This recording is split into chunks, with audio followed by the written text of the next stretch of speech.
Jadi ceritanya di video kali ini modal 100 ribuan bisa dapat iPhone mulus. Kira-kira bisa nggak ya? Bisa nggak ya? Bisa nggak ya? Oke, by the way gue pengen disclaimer dulu ya. Ini bukan harga iPhone yang 100 ribuan gitu cuy. Bukan ya. Ini ya udah gila lo ya. 100 ribu dapat iPhone beginian mah. Gue juga mau anjay. Nah jadi ini gue eksperimen kecil-kecilan.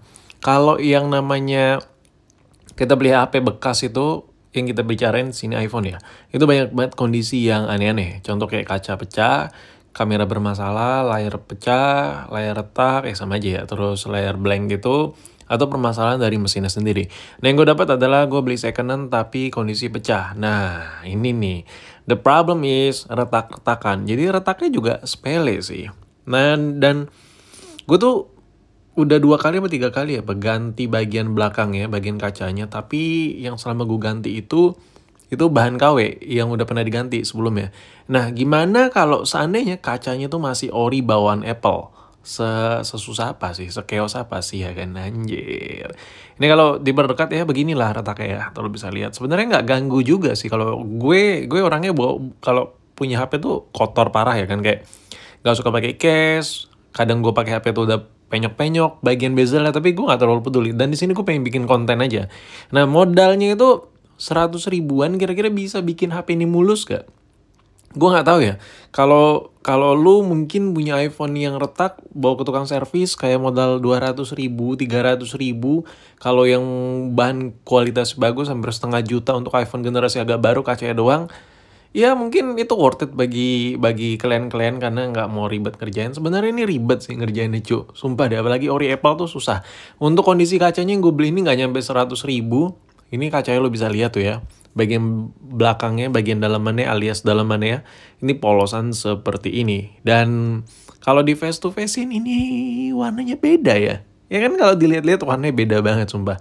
Iya tapi maklum lah ya, gue juga cuman pengen eksperimen aja. Tapi ya berhasil atau enggaknya, video ini tetap gue upload karena gue pengen berbagi pengalaman aja ke kalian-kalian semua. Jadi nggak usah dibawa serius ya videonya.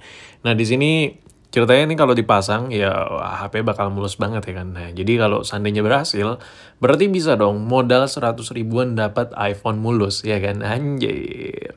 Nah ini warnanya beda parah sih, lu bisa lihat tuh warnanya beda parah antara ori sama yang KW ya kan. Tapi nggak peduli banget gue sama warna. Kalau lu pengen tahu seberapa beda, nah ini gue kasih lihat. Anjir, sebeda ini warnanya dari bawaan Apple sama non bawaan Apple alias KW-KWan. Jujur gue adalah salah satu tipikal orang yang lebih suka ori-orian tapi agak sedikit buluk. Contohnya kayak ya bagian kaca retak seperti ini sebenarnya nggak terlalu masalah kalau gue buat dipakai. Gue nggak bakal ganti. Cuman karena ini buat konten jadi yaudahlah gue coba ganti sambil ngontenin. Sambil gue rekam experience pengalaman pertama gue ya kan, ganti kaca tapi masih bawaan Apple. Pasti agak repot. Terus ini gue modal B7000, ini lem yang banyak dipakai sama kang servis. Ya lu bisa beli ini yang agak gedean di atas 10.000. Yang kalau kecil gini kalau beli di Roxy ada yang jual di bawah 10.000 kalau nggak salah ya, rata-rata ya kalau harganya salah. Dan nextnya tools yang gue pakai adalah buat penyongkel, ini harganya kalau nggak salah 5.000 6.000 ya kan. Tapi nggak tahu deh ini harganya sekarang berapa, mungkin udah naik kali ya 15.000 atau berapa. Ya pokoknya alat penyongkel terserah lu pakai apa, sama lem buat touchscreen gitu ya lu gunain aja buat ngikutin eksperimen kayak gue. Tapi jangan diikutin deh, kayaknya ragu-ragu ya kan, anjir. Tapi kalau seandainya casing belakang udah pernah diganti nggak apa-apa. Terus untuk pemanasnya gue modal hair dryer. Sebenarnya gue blower ada. Tapi gue nggak mau pakai karena jatuhnya modalnya nggak segitu dong ya kan. Nih gue ceritanya minjem punya temen ceritanya ya. Ibaratnya kalau lu bikin konten kayak gue, hair dryer banyak lah orang punya ya kan. Nah jadi full toolsnya penampilannya seperti ini. Lu bisa lihat ada hair dryer, ada lem 7000 sama alat penyongkelnya. Oke, step pertama yang gue lakuin adalah manasin bagian kaca belakangnya pakai hair dryer, dan gue bakal stop bacot. Jadi lu bakal ngeliat gue manasin bagian belakangnya pakai hair dryer.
Dan pastikan setelah di air dryer tuh panas sampai lo megang tuh kayak kepanasan gitu. Lo pegang tuh kayak kepanasan ya kan, ya kan. Apa yang terjadi? Apa yang terjadi? Ya, gagal. Oke, gue udah sebenarnya udah bisa nebak di awal ya, dari awal, karena sejatinya perekat bawaan Apple itu keras, nggak ngotak untuk bagian cover-coveran. Jadi gue hanya mencoba aja. Sebenarnya kalau mengerjain secara totalitas, ya pakai laser-laseran. Gue yakin lo udah pada pernah lihat videonya. Kalau mau sesimpel mungkin tinggal di blower aja. Tapi karena gua kepo, apakah perekatnya itu bisa lekang sama hair dryer yang panas? Karena hair dryer yang gue punya tuh panas, tapi ternyata tidak bisa ya kan. Nah ini mau nggak mau kan udah berantakan, udah chaos, kamera gue buka, karena bakal gue blower ya kan. Berhubung karena gue nggak punya alat laser yang zzz gitu ya, buat nge-remove bagian lapisan di bawah kacanya. Nah ini bagian kamera udah kebuka. Nah kenapa gue buka? Karena kalau di blower itu untuk meminimalisir kerusakan yang terjadi akibat panas berlebih. Gue nggak mau komponen-komponen kayak kamera ini rusak karena kamera lumayan mahal ya kan. Ini kamera udah dilepas dan salah satu bagian komponen paling ringkih adalah kamera. Terus bagian bawah juga gue lepas. Kenapa? Sebenarnya ini bagian bawah nggak dilepas juga nggak masalah. Tapi di bagian bawah ini gue bisa ngepress bagian kacanya. Posisinya di mana? Nah ini gue zoom.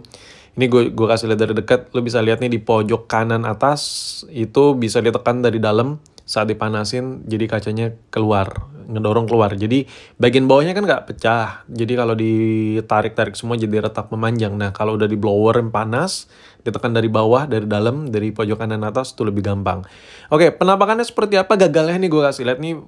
Proses pertama, waktu gue habis hair dryer gue congkel, chaos seperti ini. Nih proses kedua, bisa keangkut cuman berantakan parah.